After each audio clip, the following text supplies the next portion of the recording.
40 dias após ter sido divulgado um esquema de corrupção na Igreja Cristã Maranata, o Ministério Público Estadual abriu um inquérito criminal para investigar o desvio de recursos provenientes do dízimo doado por fiéis.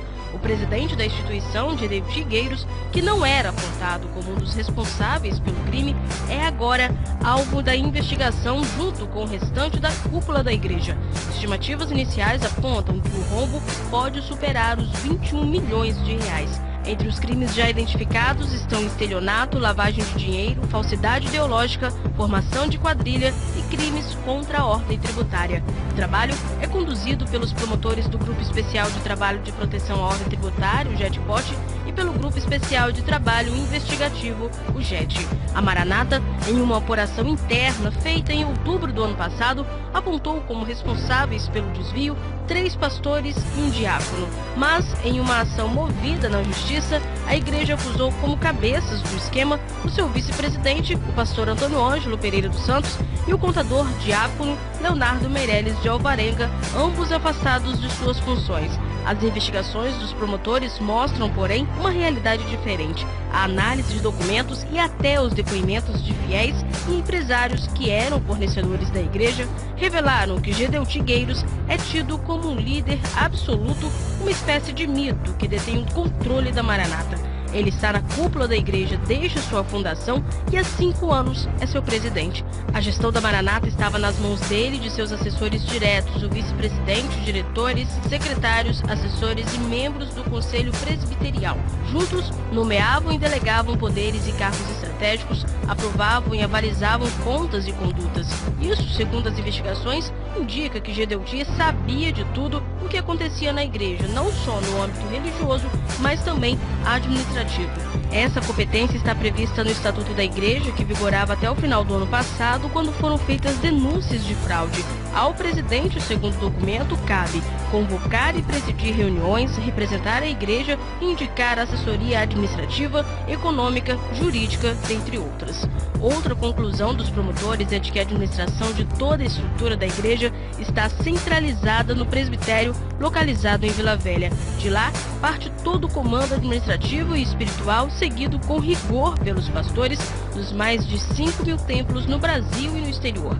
É também no presbitério que está o caixa único da igreja, que recebe os recursos oriundos do dízimo de todos os templos. A Maranata não informa quanto arrecada por mês, mas sabe-se que é a segunda em número de evangélicos no estado e uma das que mais cresce no país. Foi dessa conta que os recursos foram desviados. A investigação indica que os autores do desvio podem ter praticado fraudes que caracterizam o estelionato e que o crime seria semelhante ao dos dirigentes da Igreja Universal do Reino de Deus, vistas pelo Superior Tribunal de Justiça como uma organização criminosa que se valia da estrutura da igreja e de empresas vinculadas para arrecadar vultuosos valores, ludibriando os fiéis.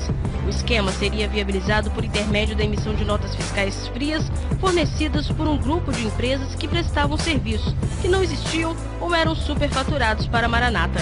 Na investigação realizada pela própria igreja, diversos empresários chegaram a dar depoimentos confirmando a emissão de notas frias. Um deles é o proprietário de uma pequena papelaria localizada em Santo Quarto, Vila Velha. A Maranata chegou a pagar R$ 941 mil por materiais que nunca foram entregues. Havia ainda a criação de empresas falsas, a utilização de laranjas para adquirir bens ou constituir as sociedades comerciais, atos que configuram, segundo os promotores, em outro crime, o de falsidade ideológica. A possível associação entre os pastores que administravam a igreja para efetivar os crimes é caracterizada como formação de quadrilha com viés de organização criminosa. O objetivo de tudo, segundo o que indicam as investigações, seria um enriquecimento ilícito, algo que foi identificado a partir de movimentações financeiras discrepantes e pela ostentação de bens e patrimônios sem investigação.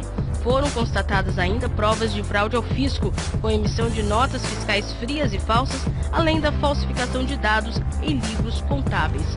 Parte das informações obtidas durante o processo de investigação vai ser encaminhada para o Ministério Público Federal, dentre elas a compra de equipamentos de videoconferência que teriam entrado no Brasil de forma irregular, Os equipamentos eram adquiridos no Paraguai e nos Estados Unidos e trazidos para o Espírito Santo na mala de fiéis. Buscar sempre a justiça. Esse sempre foi o objetivo da Maranata, segundo nota emitida pela Igreja e assinada pelo advogado responsável por sua defesa criminal, Homero Mafra. Nela destacam que prova disso foram as medidas adotadas, como a realização de um procedimento interno de investigação e contratação de auditoria independente para apurar as irregularidades cometidas contra a instituição. Houve ainda, segundo a nota, a troca dos membros do Conselho Presbiterial que solicitaram ao Ministério Público Estadual e à Receita Federal que apurassem as possíveis irregularidades. Na Justiça, a Igreja move uma ação contra o vice-presidente Antônio Ângelo Pereira dos Santos e o contador Leonardo Meirelles de Alvarenga, ambos já afastados de suas funções. O processo estava nas mãos do juiz Robson Albanês, que na última semana suspendeu o segredo de justiça e se deu por impedido para julgar a causa, alegando questões de foro íntimo. O caso foi transferido para o juiz da 7ª Civil Marcos Assef. O caso também está sendo investigado pela Delegacia de Defraudações e Falsificações. O presidente da Maranata, Gedeu Trigueiros, chegou a ser convidado a depor, mas não compareceu. Reportagem Letícia Cardoso e Vilmara Fernandes.